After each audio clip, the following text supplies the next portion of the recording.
தேடினேன்.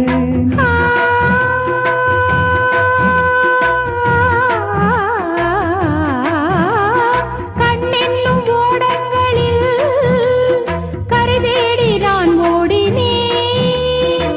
கண்ணல் எனும் இதழ் சுவையூட்டுது, காணும் முகம் இன்று என்னை வாட்டுதே. அண்மைகளில் சுகம் வளர்கின்றதே, உன்னில் தினம் உடல் கரைகின்றதே. இன்றோடு தீராத பந்தங்கள் கொண்டு வர சங்கீதவானில் சந்தோஷம் பாடும் சிங்கார தேன்குயிலே. இந்த ஏகாந்த வேளையில் மௌனங்கள் தேடும் என் காதல்